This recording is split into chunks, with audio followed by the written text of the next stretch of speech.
Welcome to the Badass Breastfeeding Podcast. This is Diane, your lactation consultant. And I'm Abby, the Badass Breastfeeder. And today's episode is brought to you by Original Sprout. Their hair and body baby wash is made with gentle moisturizing ingredients. And today's episode is also brought to you by Idaho Jones, home of empowered pumping. And we'll hear more from our sponsors later, but you can head to badassbreastfeedingpodcast.com. If you need anything, check our sponsor page there and see if you can give them any of your business because they make this podcast possible. And while you are at badassbreastfeedingpodcast.com, scroll down and enter your email address, and we will send episodes straight to your inbox every week. And now we have our review of the week. And this came with a picture. She had sent us a picture as a couple weeks ago. If you're a regular listener, a couple weeks ago, we mentioned that we would love to get pictures because we use those for the podcast, for when we put the podcast up, and we just, all that kind of stuff. So we always are looking for pictures of whatever breastfeeding looks like to you. And she sent us a picture. It was actually a cool picture.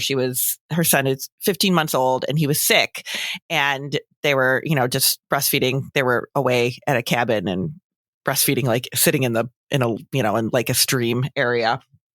It was really cute.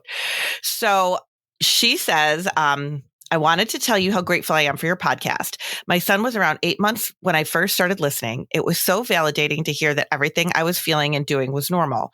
Everything I was being told by society, family, and some friends wasn't making sense to me. And I felt I had to hide my desire to breastfeed into toddlerhood and beyond, and that I bed share. I felt no one understood why I was doing what I was doing, and I was annoyed that they were concerned about me saying my son would be too dependent and that I'm being too hard on myself and that I need to be breastfeeding and not sleep training. Your podcast has allowed me to be more confident and not ashamed of my parenting choices and has given me the knowledge to be able to offer some education to people I care to educate. Now, she also added a PS to this, so get ready, everybody in the United States, to be really pissed off.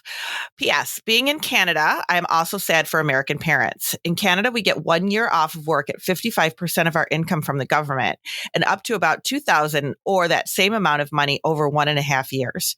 My company also gives top up to your salary for 3 months or even more. Lactation consultants are also covered under our government insurance that everyone gets. These two factors were huge in breastfeeding going as well as it has for me. So when I emailed her back, I was like, oh my God. It can happen. Right. I was like, I have to share. Can I share this because of the Canada thing? And she was like, absolutely. And I know we've talked about it before on the podcast and kind of like, dabbled into what they do in other places, but like we're really bad here. Like we're just very not bad. Yeah. Yeah. And my I just friend realized, Amanda, go ahead. She's in Canada. She's in Canada. My friend Amanda, who I talk about a lot, she is in Canada and she's living through that right now. Her daughter, Sadara, okay. I don't know if I was supposed to say her name, but I'm sure she doesn't care. I think you have before.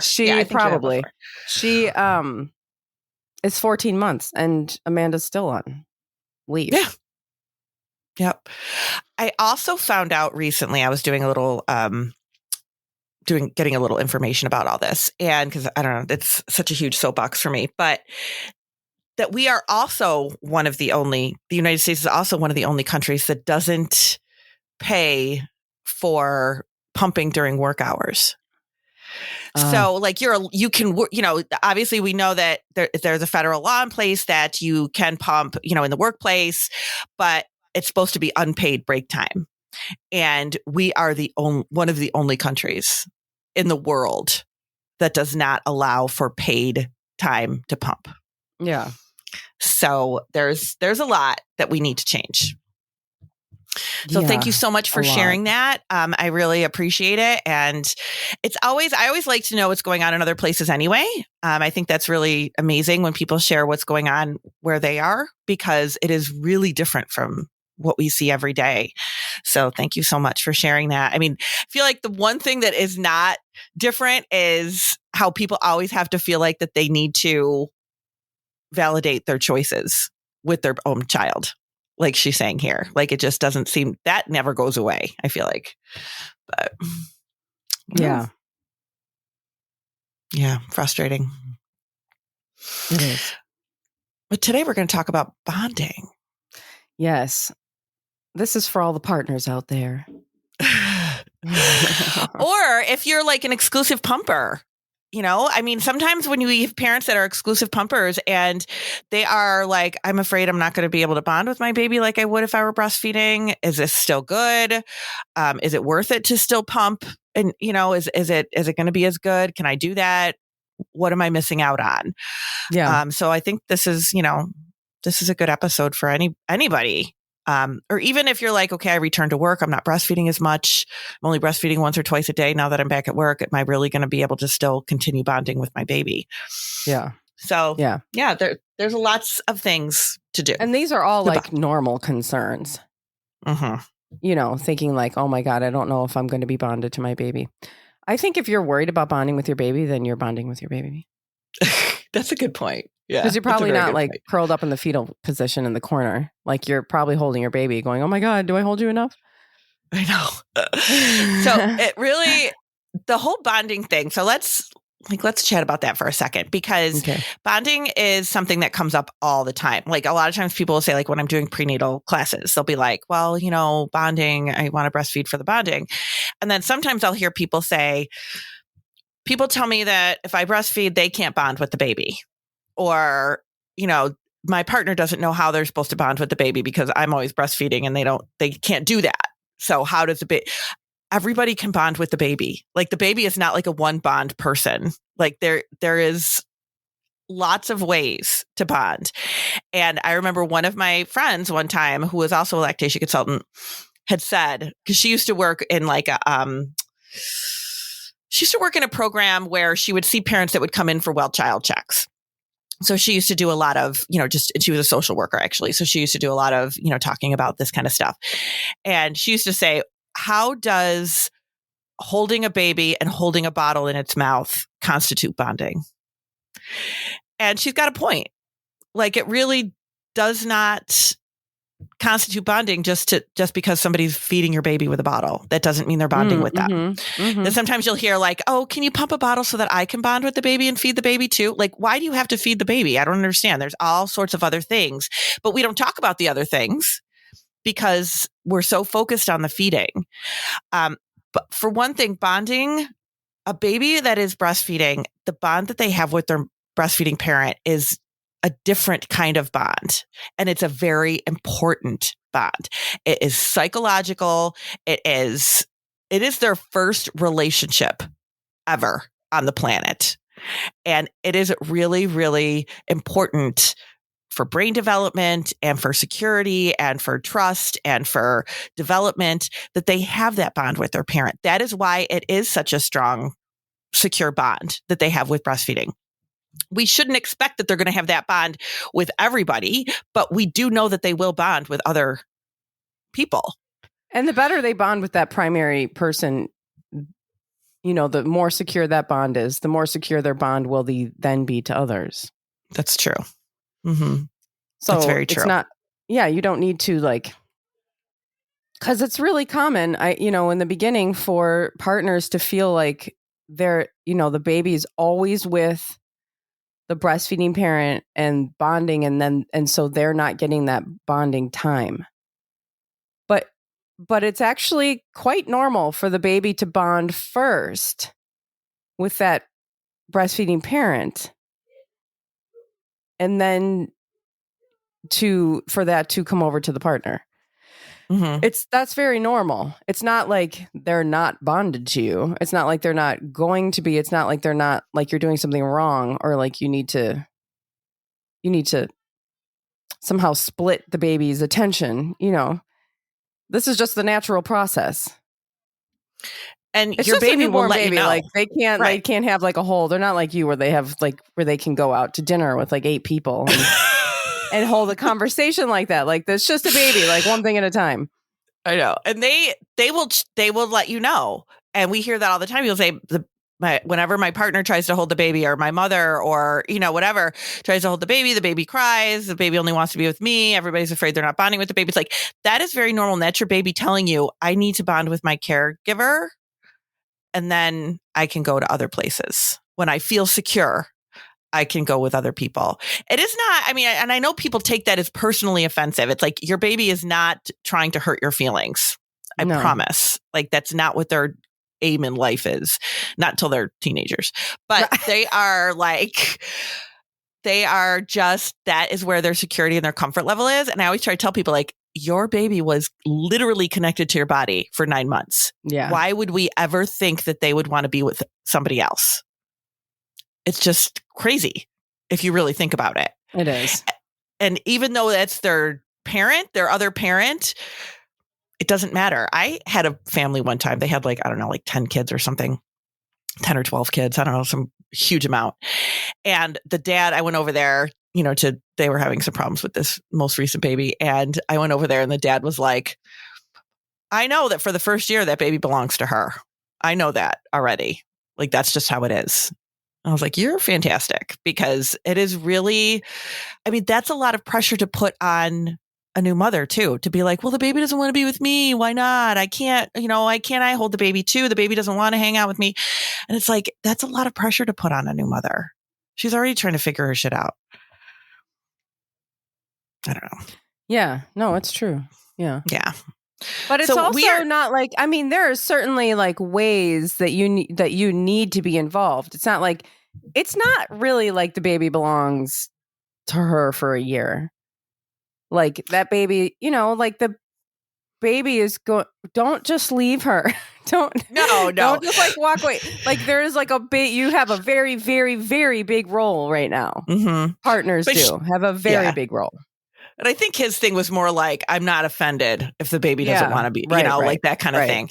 But there's a lot of things, and I always tell people this, like there's a lot of things that you can do, because one of the first things that people say to me when I see them, like when I was working in the peds office and I would see them, you know, right after they were discharged from the hospital, be like, well, how soon can I pump so that my partner can feed? My partner really wants to feed the baby. And it's like, that always makes me cringe. And it's not because it's not a realistic request, because it is a realistic request. And we know that eventually other people are going to have to, for the most part, feed the baby. I mean, that's just life, right? Like returning to work and all that stuff. We know that that's a thing. But like on day 3 of the baby's life, I don't think it's where our focus should be. Right. And I don't usually tell people that, and I usually try to talk with them about it, because I know that obviously it's something that's very, you know, but I also try to talk to them about other things that they can do, because there are other things. And sometimes, and I really get upset when, not like outwardly upset, just inwardly upset, which is usually where my upset is, by the way, which is why I'm the person that I am. But that's a different story. So usually it's like, if parents tell me that their partner is like, well, I can't do anything to help you because you're the feeding person. The baby's fussy. I can't do anything to help you because you're the one with the boobs. And I do hear that. And I'm just like, oh my God, there's so many other things you can do. So many other things that you can do. Yeah. I feel like everybody has like a different partner, right? Some people have these partners that are just like, well, I can't do anything. No, you can't. I'm not even going to be involved. Like, I don't, that's too much. I can't deal with it. I don't want to do it. And then you're kind of left all on your own. And then there's partners that are like pressuring you to like pump, and because, you know, they want to give a bottle. And then you have, you know, kind of everything in between, I guess. So yeah, it is. There's like that everything in between. Yeah. And it really, it's just, you know, and then you get it from like grandparents. And, you know, I even remember like when I had my first son, and when I had Nathan, we were staying at my parents' house because we had just moved back to New York State from North Carolina. So we were staying there until he bought a house. And he was, you know, he was just like we moved when he was like 10 days old, like a half up the East Coast. It was not pretty, but we figured that he was starting to gain weight, because my mother was very skeptical of the whole breastfeeding situation, by the way, but he was gaining weight and he was doing really well. And I remember her saying, oh, we'll have to get a pump so that I can feed him, you know? And it's like, and that didn't happen very often, by the way. I really didn't pump very much. And it really just, that's the first thing people think of. It is is. let It me is, feed the 'cause- baby. Well, that's, and I think that goes along with the whole, we don't really understand newborn babies. We don't really understand how to treat newborn babies. We don't understand the whole how to get along with babies. Right. So we don't understand all these other things that are actually much more useful for the baby. Like skin to skin. I mean, like skin to skin is like, that's going to go so much farther for the baby's development and your bonding time with the baby than really anything else. Yeah. Yeah, absolutely. Should we hear our sponsors and then we can go into because there's a whole list of stuff. We have a ton of stuff that you guys can do. So why don't we do that and then we can get Absolutely. we can get into it. We'll be right back. Today's episode is brought to you by Idaho Jones, home of empowered pumping. Idaho Jones has made it their mission to make your pumping journey easier through their patent-pending breast pump bags and cleverly designed pumping accessories. Finding the time to sit down and pump can feel challenging, so Idaho Jones has created a range of stylish products that make pumping on the move easy. The Aerodel backpack and Rylette case are perfect for carrying wearable pumps such as the LV, Willow, Imani, or Mom Cozy. They're the only bags on the market specifically designed for high-tech wearable pumps. If those wearable brands aren't right for you, the Idaho Jones Pump-A-Collect collection cups slip right into your bra and turn any pump into a wearable one without the price tag. And for the moms with a Spectra S1, simply pop your pump into an Idaho Jones Pump-A-Porter belt bag, clip it around your waist, and the S1 becomes portable. With free shipping and a 12-month warranty, moms are saying these products are amazing in every single way. Head to idaho-jones.com. That's idaho-jones.com and enter BADASS at checkout for 15% off of your purchase. And today's episode is also brought to you by Original Sprout. Original Sprout carries safe, effective, and pediatrician-tested shampoos, conditioners, styling, and body care products. Their hair and body baby wash is made with gentle moisturizing ingredients such as organic calendula and refreshing rosemary extract. Rosemary helps stimulate scalp circulation and calm cradle cap and eczema. The hair and body baby wash is ideal for babies, children, and adults alike. All of Original Sprouts products are paraben and phthalate-free, vegan, and cruelty-free. Their proprietary formulas contain nourishing extracts from fruits, vegetables, and flowers that the whole family can enjoy. They are not just for babies anymore. Check out the entire line at originalsprout.com. That's originalsprout.com and use code BADASS for 25% off of your purchase. And the sponsors of today's episode and the promo codes can be found in the show notes under this episode at badassbreastfeedingpodcast.com. Our show notes will also include further information about things we talk about in this episode and at badassbreastfeedingpodcast.com. You will also find our breastfeeding resources, all of our other episodes, and information about scheduling your very own one-on-one online lactation consultation with Dianne. Yeah, we'll talk about bonding. One thing that I will say, well, it's just sitting in my head. While I was staying at my parents' house with my newborn, my mom would come home, she was working at the time. She would come home from work and she'd be like, all right, where's the baby? And she would sit with him, just sit in the living room with him and just talk to him. And show him the stuff out the window and, just look at the trees and, stuff like that. And that, to me, that is way better than her holding him and putting a bottle in his mouth. Yep. Because you're not interacting at all with them when you're bottle feeding them. I mean, if you're pace bottle feeding them, that gives you more time to interact with your baby. Absolutely. But if you're just holding them and bottle feeding, I mean, you could just sit there and watch TV. You're not interacting with them. Well, right. And the baby, baby having a bottle is that is a lot for a baby. A nursing baby too. I mean, sometimes they're not actively, eating. But when your baby is actively eating, they're, especially if they're new, they are all concentrating on that. There's not they have a whole thing going on. They're trying to suck and swallow and breathe at the same time. And that is no small feat for a baby. That's what they're trying to learn. So they're not like, oh, doing that and also listening to your story about your day. They're just like totally over. Brain is like all on, they're all cylinders are running on just trying to figure that out.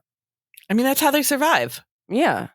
And so like bonding outside of that, time for them is really, I think, much more valuable. Oh my gosh. Yeah. So, and you were talking about the skin to skin. So we'll go back to that real quick.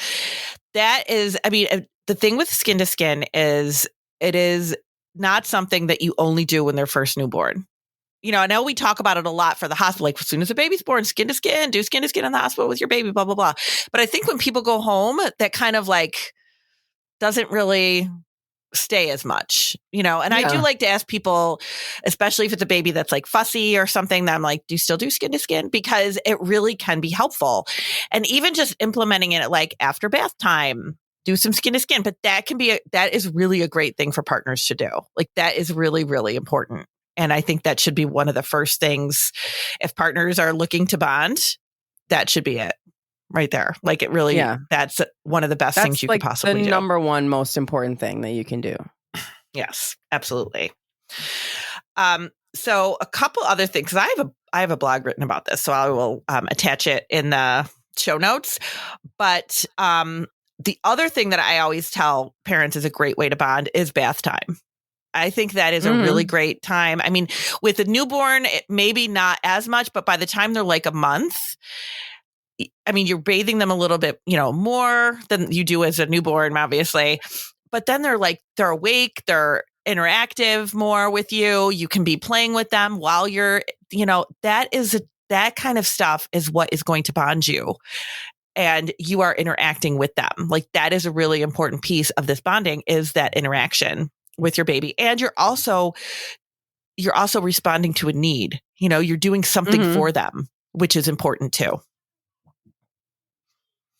I think that is a good one. Yeah, I think that too. Yeah. And I think, I don't want to step on your list, but like you can have a list. Similar thing. If you're like in charge of the bath time, like being in charge of diaper changing time as well, I think is a cool thing. Like if it's just you, of course, like partners can't be there all the time. Usually they don't get sometimes no time off and then usually less than the birthing parent. But like if you are just the diaper changing person like that, you're like your baby gets to know that. Yeah. And that's a perfect time to like, you can play. It's same with bath time, you're like, but you don't have to worry about them drowning or anything. They're just like up there. There's some insight into my brain. Like they're just laying on the changing table. You can like make faces and make them laugh and, I'll do that. And like that's the face that they'll know as like, here's the diaper changing time. Yeah. I told a dad that once, and that is actually something that I bring up with parents because sometimes, a mom will be like, my husband's really having a hard time trying to bond with the baby. What can we do? He really feels like he's not doing anything because I'm always feeding. And it's like, have your partner get the baby up from every nap when they're home. Like you said, they're not always home, but when they are home, the baby, wakes up from a nap, is fussing, crying, whatever. Have him go get the baby, change the diaper. Like you're responding to a need. You're showing up when your baby needs you. That is what's going to bond you with them. And that is, like you said, they're going to come to know that. They're going to come to expect that. They're going to come to know that, their parent comes for them. And that's really important. That will help to start bonding with them. And I know sometimes, they're like, I don't always want to be the diaper changer. I'm just the diaper changer in the house. And it's like, but that's a really important job. Nobody wants to be the poop person. Who else is going to do it? Right. It's your baby it is a need. They need to have their diaper changed. Most of the time, the breastfeeding parent doesn't want to be the breastfeeding parent either. So good somebody's point. got to do it. You know, like it's not like this whole glamorous thing. Like it sucks to have this baby on you all the time and like take the baby. Right. Just like you don't have to feed the baby. Take the baby. I guarantee your partners that the breastfeeding person is like, take this damn baby. Right. Yeah. Absolutely. Go have fun with it. Put in a carrier. Go around, walk around outside. That was going to be my next one. The baby wearing. Yeah. Baby wearing is for partners too. Yeah, totally. I mean, I do see that more than I used to, but it is for partners. And I remember that story you told that time. I don't know if you want to tell it again about that person that you ran into on the street who everybody we ran carried the into baby. I saw there was a grandfather walking around wearing a baby, and I was like, oh my God, that is so cute. Can I take a picture of you? And so I took a picture of him. I have it somewhere. And he explained that his daughter had a baby, and it was like a preterm baby, I guess. And they decided that the baby would not go ever without being held by a person. So everyone would rotate through each 24-hour day holding the baby in the carrier. And I just thought that was so cool. Not forever, probably until, they reaced the, birth. Gestational age or something. Yeah. Gestational age. Yeah. Yeah. But yeah, that was really cool. And everybody was all on board. They're like, all right, it's my turn. And then I just happened to run into them when it was Grandpa's turn. Yeah, other and people they were outside can walking around. Yeah, it's amazing. It is, and it's really healthy, and it's it's a way that your baby stays close to you, and you can do stuff with them, and that is a really good thing to do to bond. That is a super cool gift. We're always giving gifts to parents, to the mom, to the breastfeeding parent, to the birthing parent. We're always giving them gifts. What if we got the partner a gift? Mm-hmm. Like, happy having a baby. Here is your own carrier. Yeah. I think that's a really good idea. I just came up with that on my own. That is a good idea. Just came up with that right now.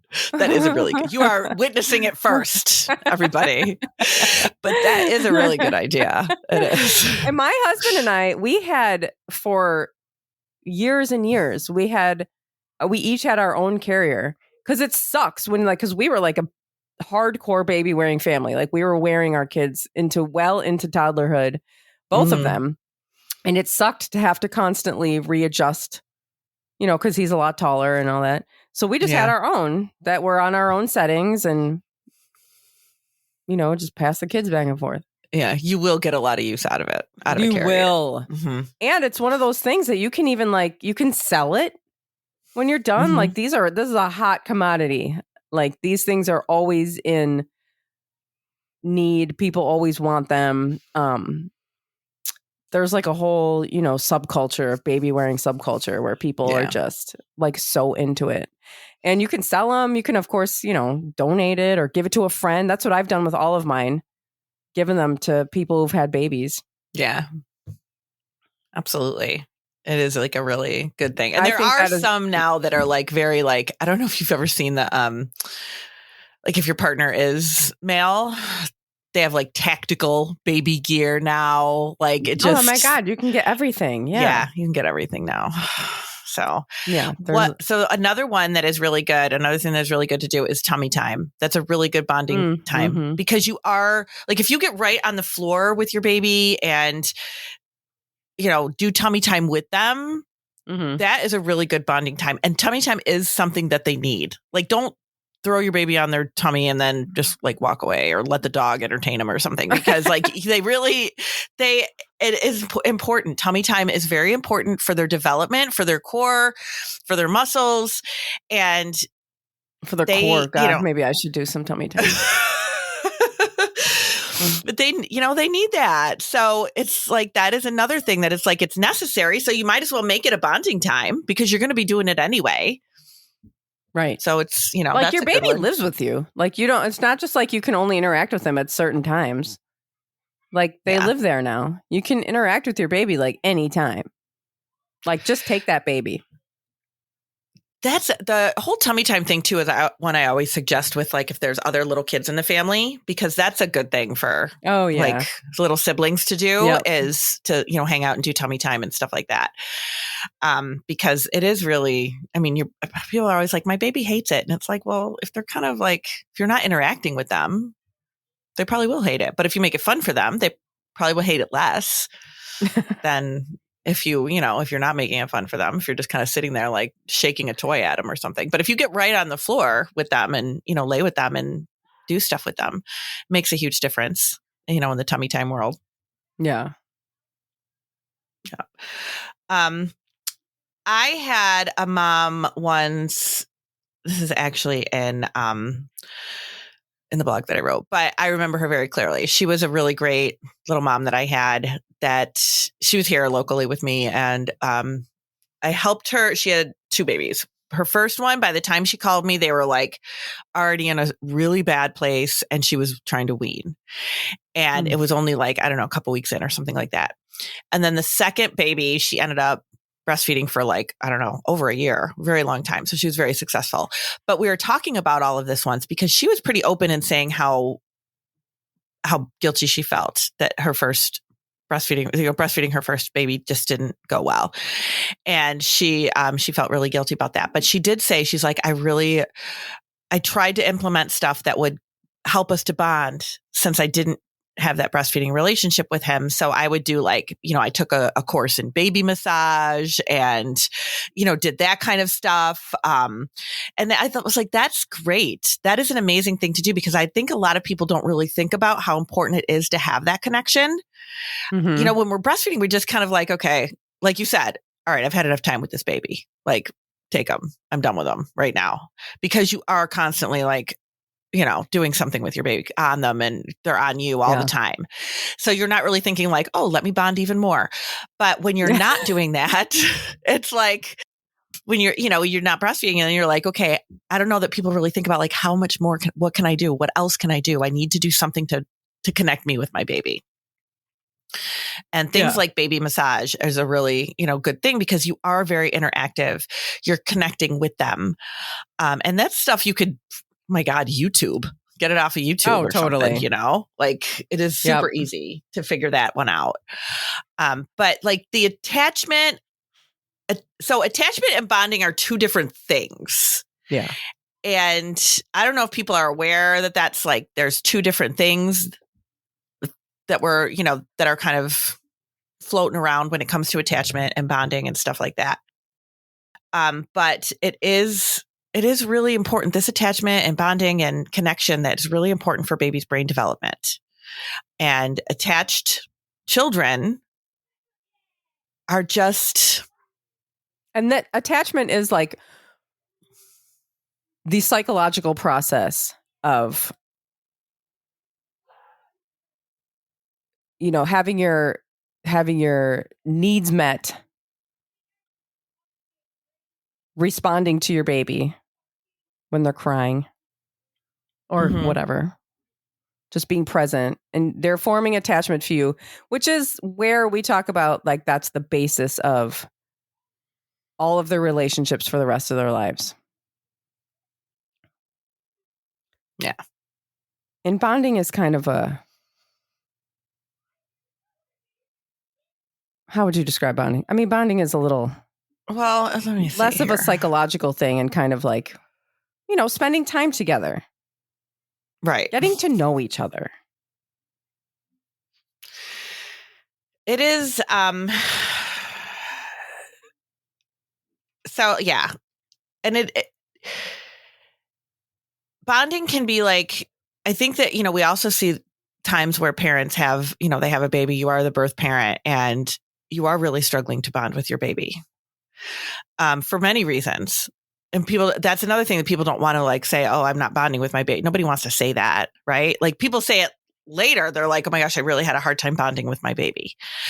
And that could be because of, postpartum mood disorders, preterm birth, where maybe you're separated from your baby. That's probably one of the reasons why that family was just like, we're going to just hold this baby all the time because they were probably separated from that baby for a span of time.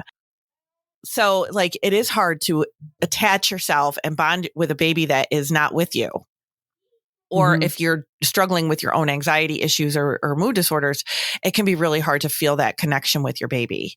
So these are things that like can really kind of help that along because it is not, I think people just expect like, oh, of course you're going to bond with your baby. That's your baby. Of course you're going to.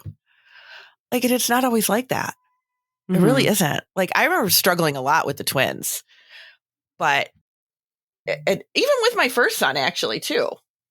I don't want people to think I'm some monster, but I'm really not. No, it's but normal. it is. Yeah. And especially when there's a lot of other stuff, like with my first one, like I said, we were moving within a couple days of him being born. I did not do well postpartum. I was a hot mess. So bonding was not something that was coming easily at all. Like I took care of him. I did what I needed to do. I hated breastfeeding, but I was doing it. It was not like, oh, it was a unexpected pregnancy. So I wasn't like happy throughout the pregnancy. It was a really difficult time to bond, but it came eventually, but it wasn't something that was like totally natural first and foremost. Oh my gosh, I'm so bonded to my baby. This just wasn't happening. Well, and I think a lot of, this is where a lot of how we were yes. treated as babies, not treated, but how our attachment and bonding process went with our parents. Yeah. Because back then it was like, don't hold your baby too much because we don't want them to be spoiled, that kind of thing. And we know now that that's not a real problem, even though people still say it, but it's really not, it's not a real issue. We know that it's actually the opposite. If you don't hold your baby, then it's going to be a problem. Right. But that's how we grew up. So it was, don't be as responsive to your child, because then they're going to grow up dependent on you. Right. And you want to make sure that by the time they're 2 weeks old, they can fend for themselves. So, it just, and how did that work out for our society? Right. It's not going so well. So go ahead and pick up your baby. You cannot possibly hold your baby too much. You can't possibly respond to them too much. Just have you and your partner just touching and holding and interacting, and all will be good. And one of the other things to kind of keep in mind too, that, as a new parent, if you are the birth parent, you're the breastfeeding parent, there's a lot on you. There's a lot on you. And sometimes it can be hard to remember that the partner has no idea what to do. And often partners, that's the first baby they ever held is their own. Right. Or, they've never changed a diaper in their life. Whereas at least, sometimes you have, a lot of times the birth parent is like, okay, I helped raise my own siblings, or I did a lot of babysitting, or I was a nanny or whatever. Like there's some exposure, usually some kind of exposure to babies, to somebody in that family. But a lot of the time it's not the partner. And you might have to actually direct your partner on how to bond with your baby. Yeah, like they might not know. I mean, my sister, I'm 11 years older than my sister. So like she was a baby when I was, a kid, but like I didn't do anything. When I had my baby, I had no idea. Like we were both figuring this out on our own, ourselves. But yeah, he like, obviously if you're listening, you're getting information. Pass it along, because they might not. They're not going to know. They might not know. Yeah, they might not know what they need to do. Right. They don't know what you need either. Like you got to have to tell them very clear. Like, I need you to take this baby now. Go change the diaper. Go, I need you to take the baby, put him in a carrier, and go out for a little bit and take some time. Of here. Yeah, because they just might not. They might not know what they need to do or how to do it, or they might be intimidated by this little baby, because that is a very common thing too. I still remember Josh taking the garbage out constantly. And I'm like, can you just fucking leave the garbage and the dishes alone for a second and come and take this baby? Like, he thought he was helping, but I'm like, really? Can you just take the baby? Yeah. Yeah. So it is, when it comes to bonding, there are definitely some stuff, you can do, like we were talking about, bathing and skin to skin and all that stuff, but it happened, there is ways to do it without bottle feeding your baby. And I think people don't realize too that, like, when you say to a breastfeeding parent, like, can you pump a bottle so that I can feed and bond with the baby? Like that's more work for that person. That is so much work. Yeah. So it might not be that. Maybe if you could be like, hey, after you're done breastfeeding, I want to do skin to skin with the baby. Or, hey, after you're done breastfeeding, let me take the baby and burp the baby and change their diaper. And, maybe we'll go for a little walk or something. Like, any stuff like that is all okay to do. And you will probably, the breastfeeding parent will be like, please Yes. Please take this by all baby. means. Yeah. So hopefully this was helpful. And go bond. We'll Go bond see with you somebody. next week. Yes, thanks for listening. Bye.